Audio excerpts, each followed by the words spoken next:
Malheureusement, on s'est tous habitués dans cette société moderne à manger de la nourriture de mauvaise qualité. Je pense à toute cette nourriture industrielle. Tu le sais comme moi, quand on va dans un supermarché, 80 à 90% des produits alimentaires contiennent des produits chimiques. Ces additifs, tu sais, colorants, conservateurs, épaississants, etc., etc. La liste est tellement longue que je ne pourrais pas tout dire, même en 1 heure peut-être. Donc pourquoi est-ce qu'on en est arrivé là? Eh bien tout simplement parce que les industriels qui fabriquent tous ces produits ont pour objectif principal de faire de l'argent, faire du profit. Pour faire du profit, eh bien, il faut suffisamment de marge.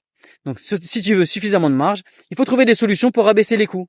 Et pour abaisser les coûts, eh bien, on ajoute des produits chimiques qui sont très peu chers et qui permettent de vendre un produit qu'on va présenter comme magnifique.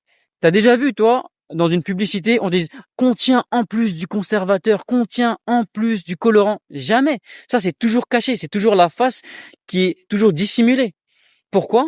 Parce qu'on sait très bien que c'est quelque chose qui est néfaste pour toi. Ça va rien t'apporter. Et pourtant, parfois, ça compose une grande partie du produit.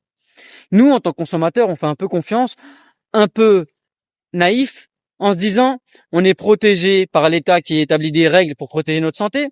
Les industriels vont quand même pas nous vendre n'importe quoi. Ils vont quand même assurer un minimum de qualité, que ça soit bon pour notre santé. Mais en pensant ça, on se trompe. On est dans une société capitaliste où c'est l'argent qui règne. Peu importe ta santé, ce qui compte en premier, c'est faire de l'argent. Une fois que tu as compris ça, c'est à toi de faire le nécessaire. Ne cherche pas le produit le moins cher. Parce que si on en est arrivé là, encore une fois, c'est aussi à cause du consommateur. Par exemple, il va avoir un fromage à 3 euros, l'autre à 1,50 €. D'aspect et en présentation marketing, c'est pareil. Sauf peut-être que celui qui est moins cher, il a beaucoup d'additifs pour compenser un petit peu la qualité. Et c'est là où je veux en venir. C'est un peu aussi de notre faute.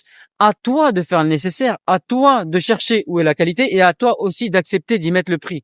Parce que on voit encore trop de monde qui s'attarde à acheter plein de matériel, le dernier téléviseur, le dernier téléphone, une très grande maison, la belle voiture avec toutes les options. Et par contre, quand il s'agit d'acheter de la nourriture de qualité pour privilégier une bonne santé, là, eh bien, il n'y a plus personne. Et c'est ce que je trouve vraiment dramatique. Donc il faut essayer de s'éveiller sur ce point-là, essayer de privilégier une meilleure nourriture, une nourriture simplement naturelle, c'est la base. Essayer de délaisser au maximum les produits chimiques. Quitte à payer plus cher, c'est pas grave, tu payes pour de la qualité. Achète moins, mais achète mieux. Et aussi, délaisse tout ce qui est matériel, parce que ce qui compte avant tout, c'est ta santé.